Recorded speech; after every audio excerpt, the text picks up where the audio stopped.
What's up guys, my name is Lex Veldhuis and we are not in the studio today, but no days off on coaching. We got another episode of poker coaching for you. Two hands versus two of the toughest players in the world. Let's get into it. A serious look at strategy. Played it a lot with friends and stuff, but never took a serious look at strategy.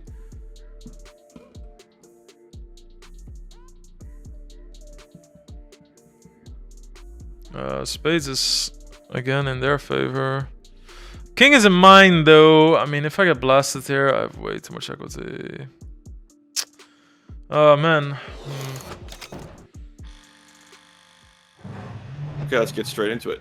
So we have ace-10 offsuit. We're on the button. It folds to us. It's kind of early. This is a high-stakes tournament. It's 1K. Yeah. And what are you thinking about in this situation? I think like it's just, you know, it's a great hand to raise call all in against both. I think I'm gonna introduce some limps with these stack sizes on the button, but I think ace-10 is definitely like a raise, happy to call it off candidate. Okay. It's pretty competitive, like to just open shove this hand. Oh. So it's something you can just you can consider. I mean, like the offsuit ace-x block is even at the stack depth still. It's a reasonable answer. So you can just jam. Something that's like going to be reasonable. Yeah, that is pretty interesting because I think that also when I jam, people will expect me to have a lot of like ace deuce suited, so I'm gonna get called by some ace 8, ace 7, that sort of thing. And I mean like button lows is so incredibly tough, right? So I don't like I mean obviously I have position, so I should have an edge, but it's like one of the toughest situations I can be in short stack, like a super smart crafty guy that's insanely good. So this might be you know, versus people like him, if like the small blind is also some insane beast, then it's probably good to just take the easy way out. Yeah, it can be. Sure. So especially if you're playing a lot of tables, right? If it's early in the tournament, right? And I know that you may have multiple tables up, so jamming this can just simplify life sometimes. Yeah. Okay, so we raise. I probably would have min raised. Did you have thoughts behind the 2.5x? I thought that once stacks get shorter in a big blind, that it's to open a little bit bigger because to sort of like pressure his defending range that has a lot of equity, right? So to give some more pressure on like the 4-6 offsuits and the 5-7 offsuits, that sort of thing. Okay, when they get shorter, when you raise bigger, the counter argument would be that you lose a lot more when he jams on you. And it's much more difficult to defend the weaker parts of this range to a 3-bet because the 3-bet size is to all in. So that would be a counter argument. I think most of the time we want to make this min, is my understanding at the moment. Okay, so if we're not going to jam. So maybe my thinking is maybe that's good thinking like towards the bubble more, because there's like so many they're not going to shove much and then they have a lot of negative implications to defend. Yes, that's a great ICM adjusted strategy that you can use that a lot in ICM adjusted scenarios. Yeah. Okay, good point, because then I was just misapplying. So yes, we didn't jam. That's fine. We opened. We got called by the big blind. Totally fine. It checks you over here. And what do you think when you see a flop like this one? It's insanely wet boards. I do kind of like the cards that I have block really strong holdings for them, or like good shoving hands. I feel like there's like great turns for me as well. I want to go small sizing. I think I bet one big blind, but I wouldn't be surprised if I bet 1.5 big blinds, just because the board is so wet. Okay, so I bet one big blind. But my question would be like, because this board is so wet, even though we're this short, shallow, should I still opt to bet like a little bit bigger on this board, or do I just default to one big blind these stack sizes? Sure. So because you're so short, one big blind will be a very competitive answer. So this was not like a stupid answer at all. But these boards, even though you're short, they do still have larger betting. So again, when I say these boards, specifically what I'm referring to are the boards that have lots of straight draws that are possible. So what we're looking for to bet larger is we're looking for straight draws on the board. Not necessarily flush draws, but straight draws on the board. And no completed straights on the board. That's going to correlate typically quite heavily with larger bet sizes, and it's still true even at this shorter stack depth. So you could have made it 3,600. You know, you could have made it 4,000. That would have been a good answer as well. Oh wow. Okay, that's good to know. Well, I'm like, and you could have checked too. By the way, you could have also checked. We were talking about betting, but you could have checked too. I love how like my question on this hand is going to be mostly about the turn, and we're like we had like 2 or 3 really great things pre-flop to note. Now we're on the flop. I learned like I already learned three things. You know, I already learned three things on the flop as well. And we didn't even get to my question yet. So that's awesome. Very cool. Okay, so we bet we get called. It's fine. Go ahead. What's your question now? Okay, so I think that's generally right. Like when we play super short versus a big blind that defends, I think generally the flush completing is very good for them. Like I think that's some work that we did in the past where you know, these stack depths that the turn flushing is just incredibly good for them. So first off, is that correct? Right? Is that something that? Well, it's going to have, but what when the flush completes, what it does is it reduces all of the advantages that you had previously, right? So on the flop, like what was it? What were the strongest hands? Sets. What were the Yeah. second strongest hands? Overpairs, right? When the flush completes, that's not true anymore. And the big blind at this stack depth didn't have sets because they threw bet all their pairs pre-flop. They didn't have overpairs. So it's true for sure that when the flush completes, when you look at like the like 80 to 100% equity category, that basically he just caught up in that regard. So yeah, the flush Oh. completing is usually not going to be the greatest card for the opener. So it's more of an equalizer instead of like a flip, a turnaround. Yeah, exactly. It's not like he smashes you now. It's just that all of the advantages that you had previously are no longer really nearly as relevant as they were before. Okay, that's very interesting. So, so in my head, generally, I wanna start employing some checks. In my head, he had more of an advantage than an equalizer, right? So, my question originally was gonna be, I want to take it easy on spade turns, but obviously the king is so good for me because it introduces a lot of top pairs that he struggles to find for me. That you know, regardless of the spade being introduced, is this just a card that I need to barrel because it's a king? Yes. Uh, So if you just listen to everything you said was right. Like you have a lot of top pairs, you have a lot of advantages around those top pairs that your opponent doesn't have because it's harder for him to even have King Jack high to check call the flop with, let alone actually check call the flop with it. It's easier for you to open King Jack high, and it's easier for you to bet the flop with it. So you're gonna have a lot of King X hands that your opponent's going to be missing. They're gonna have a lot of. They're not even gonna have that many Queen X hands because they check called the flop with this stacked up. So they're really gonna have a lot of 8X hands, a lot of 5X hands. Some of their flush draws will check raise the flop as well. So it's a bad card, but it's not as bad. It's not a bad card. It's very much the case that you don't have the equity advantage around the top part, but the king is still a good card on balance. Now, when you think about what you said, you have lots of top pair advantages, but you don't have nut advantages. So what ends up happening on a card like this one is that you end up betting fairly often, but you end up betting to a quarter pot, like a quarter or a third or 20%. And that reflects the fact that at the strongest parts of the range, you don't really have the advantages. But at the more medium strength parts of the range, you do have a lot of advantages. So you're trying to use small bets, which keeps your opponent playing a very wide range, allows you to exploit that advantage that you have around the King X block while avoiding the kind of neutral disadvantage it's not really disadvantage, the more neutral component of the game tree at the top. Man, I'm so happy that I picked this hand. It's such an interesting hand, and I think that people often overlook these kind of things because, you know, if you look at like how we play tournaments, right, especially people that are listening that play like low to mid stakes, the structures are going to be a bit faster. Like you're going to be in this situation like 15 big blinds, 20 big blinds deep so fucking often. It's crazy. Yeah. Okay, Totally. cool. So yeah, I think I checked, which Okay. I regretted because I just felt like I gave his big blind range way too much credit by checking this turn. Yeah, it sounds like it. It sounds like what you understand exactly what happened and what went wrong. So that's Yeah. good. All right. And now what's up? I think I block a lot where the bluffs come from. It's kind of I mean, I do the 10 of spades is like good because I block a spade, but at the same time I really want him to be able to have 10-9 jack 10, I think. And the 7 completes some other hands. Yeah, I just don't know. Like I feel like Yeah, I I have think way yeah, better hero I calling like both. candidates than this. I do. I agree. Yeah, I think that's going to be a fair assessment. So Yeah. I like the full. That's good. All right, Awesome. cool. Thanks a lot.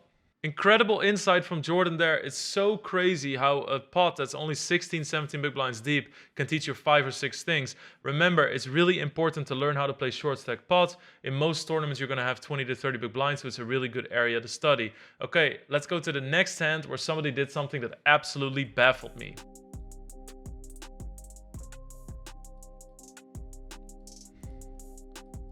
Belgian is one of the best accents. I actually hate accents. Well, hate. I don't like accents generally.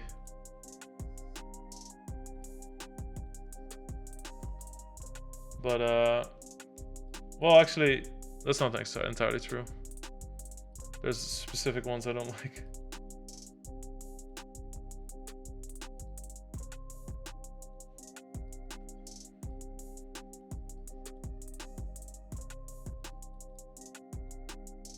I've seen this lately. It's very interesting. I think it says a lot. I think what's really cool about it is they bet 10% pot, but it says so much about my range. Because like, check calling 10% pot, it gives them so many options. It's very cool.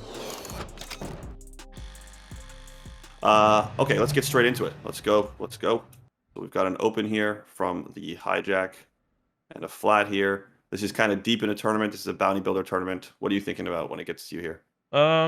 Okay, so I actually looking at it, like I kind of think shoving is a very good answer here, but I would definitely consider flatting here a lot from small with ace jack off. But as soon as it's when I'm out of position, it's open and called like three-way. I want to revert more to three bet. I think to sort of like turn it into a bluff, you know. Okay, yeah, this is very close between calling and three betting. So both plays are like reasonable.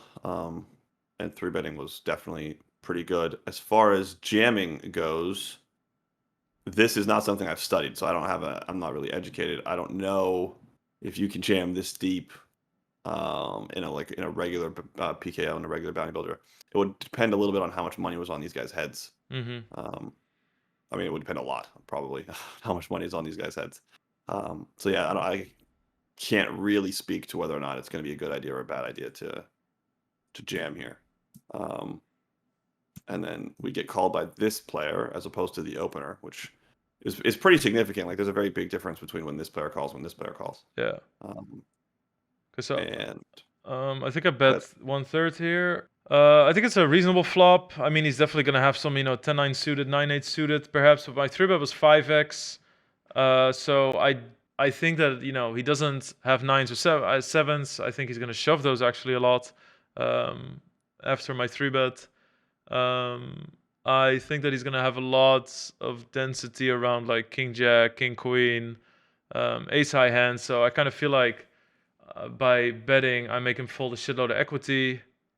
Yeah.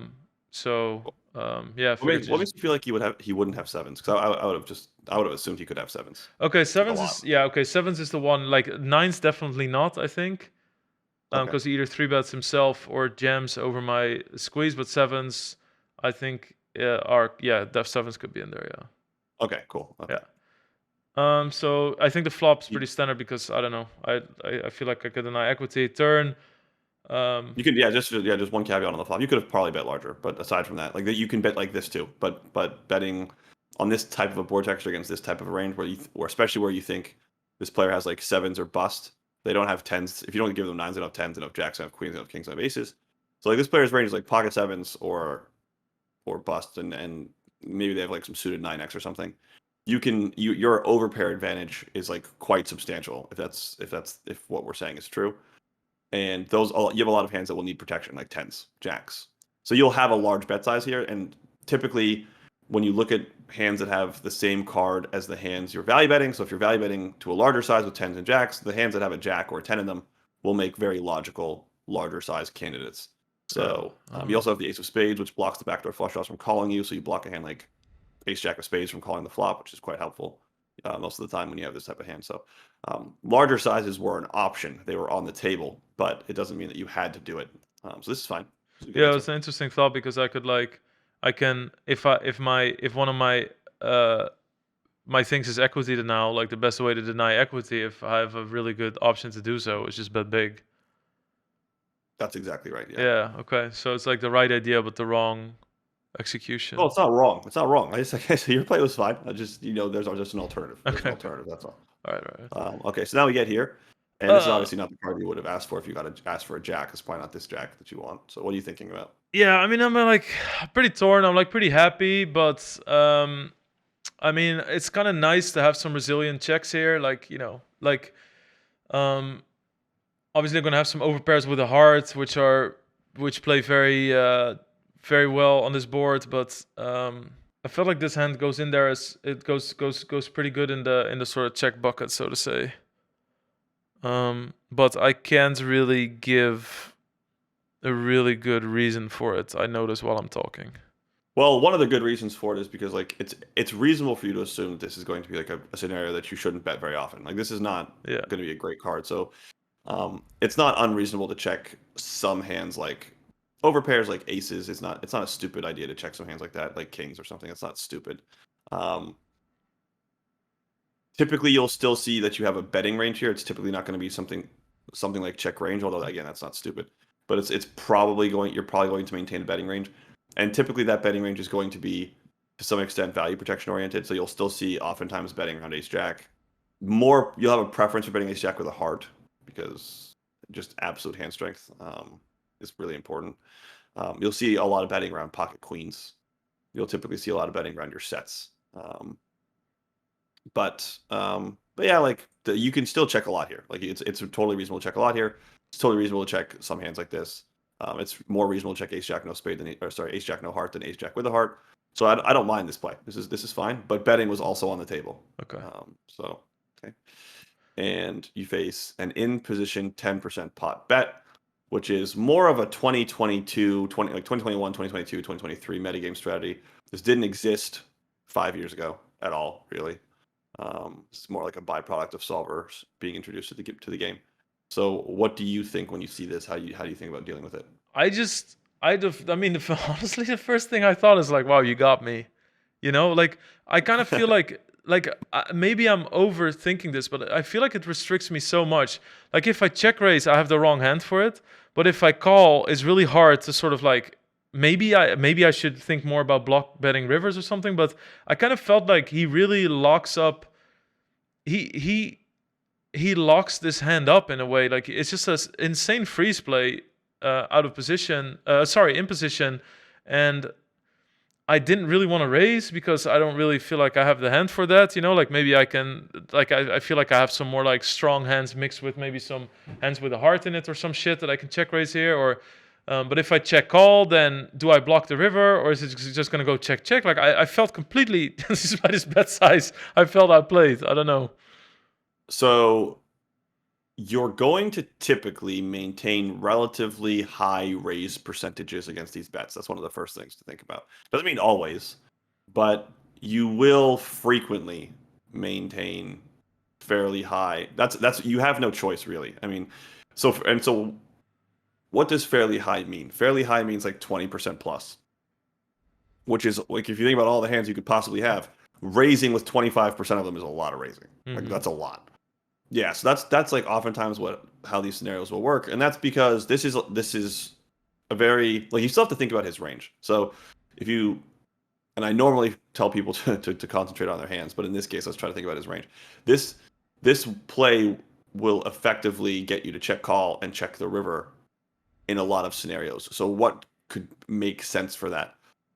Draws that don't want to be check raised. So something with a heart in it, queen 10 potentially, queen 10 of spades or something. Um, Jack 10, Jack 10 potentially, like hands that are like value protection bets. So worse jacks. This bet kind of works with flushes because of course, your opponent can always jam the river at this SPR. So it's not like they can't do this with flushes. But for a lot of players, it's not as tempting to do with a flush because they might want to bet a little bit larger. So a lot of this is like they might have hands with really poor blocking effects. So hands with really poor blocking effects might be pocket jacks, might be in other on this board. It's a little bit more complicated, to be honest with you. But if the jack of hearts and the two of spades were reversed, so if this were the jack of spades and this was the two of hearts, then for example, hands like ace jack of hearts, where they have the top pair blocked, they have the ace of hearts, the ace high flush, they soak up a lot of the board. On this board, it's actually a little bit more difficult to see like how they're doing this with the strongest parts. I mean, presumably it's like ace king of hearts or ace queen of hearts or something where they block the worst flushes from being coolered essentially. But yeah, you have to think more about it because it's easy to do this with like pocket eights with a heart. It's easy to do this with pocket tens. It's easy to do this with Jack 10. It's easy to do this with like Queen 10 of spades or something. Like that's easy. It takes a little more discipline to do this with like King Queen of Hearts or Ace King of Hearts or Ace Yeah, Queen of because Hearts. then it becomes unnatural, right? Because then I think that you immediately switch into getting paid and balancing Exactly. that versus bluffs. Yeah, a lot of people will think that way. And even if they don't, even if this range is reasonably well constructed, you still get to raise 20 to 25% of the time in scenarios like this one. So as far as this play putting you in a bit of a box, like a bit of a coffin, like that's true. Like this is a very good bet size here. Like this is an appropriate bet size. It's quite reasonable. They're not giving up that much with strong hands because the SPR is so tight, so they can still just jam the river. It's fine.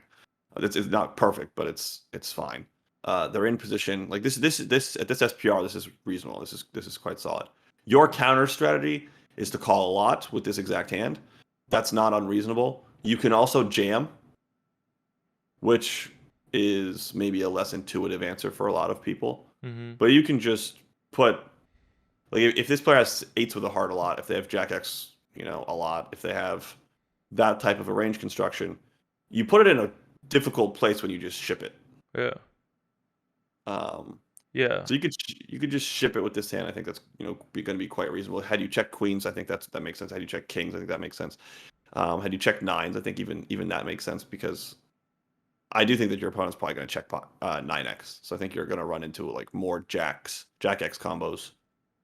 So I think pocket nines actually unblocks how you get called still. I don't think you want to jam pocket jacks, for example. I think that'd be pretty stupid. Yeah. But I think jamming pocket nines or pocket sevens, if you could have it, I don't think you'll have pocket sevens very often. But if you have pocket nines, I think you can jam that. And yeah, like this is like it kind of sucks because you're gonna quote unquote lose your stack. But it's if when this player has the nuts. But this player often doesn't have the nuts. Mm-hmm. That's like kind of the point. Yeah. So yeah, go ahead. Okay. Yeah. No. I mean, that makes perfect sense. I kind of I think if I have like something with a heart in it, I'm more tempted to shove just because his range goes the weight of his range is goes more towards having a hand like Jack 10 or Queen 10 or stuff like that. I just feel so naked on this board with the Ace of Spades. And this is still a good play. I mean, like this is like calling's good. Like it's not like you didn't. Well, you Yeah. did something wrong. I'm just telling you that you had an Yeah, alternative answer for available sure. to you. Okay, so and what about blocking here in my So leading the like donk betting the river. yeah, I so don't think that that's going to be a yeah. Go ahead. Go like why do you want to do it? because I feel I give him I mean I give him way too much sort of equity realization with bad hands at this moment in the spot, and I kind of feel like he freezes the action very cheaply on the turn. He gets there like four big blind investment. He gets like a free turn and a river check back in his lap, and I kind of feel like that can't be good for me. But I mean, I guess the obvious counter to that is check raising the turn, not necessarily leading the river. That's what I was going to say. Yeah. Yeah. So I think that like you feel disgusting when you get to, like all the time when you Yeah. check all the turn and then you get to the river and you're like this guy's kind of owning me, but you deal with that when he makes the bet. So yeah, you just you pressure it with the two bet on the turn. Once you decide not to two bet and you decide to call, you have a lot of the type of hands that he might have. I mean, you have a lot of like just a True. random heart that obviously you can't fold.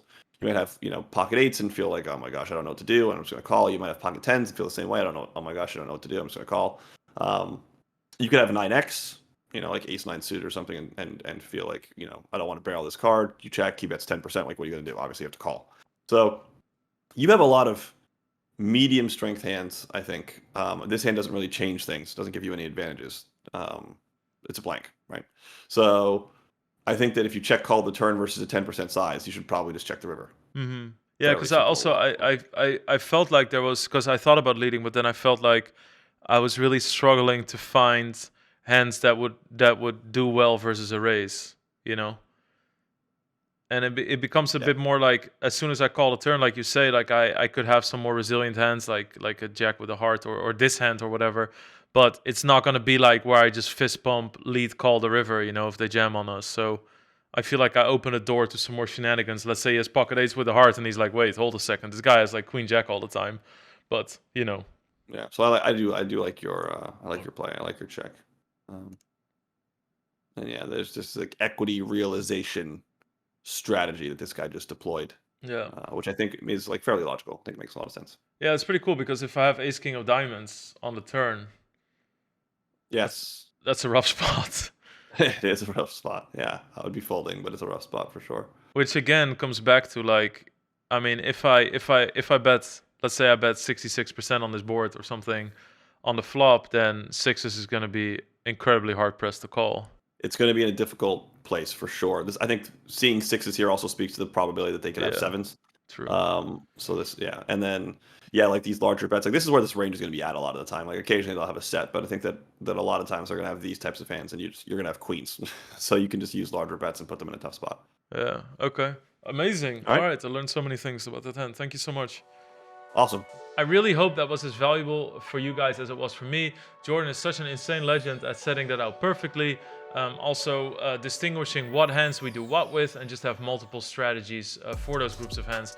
This was really insightful, and I'm definitely going to try and put people to the test with that 10% bet.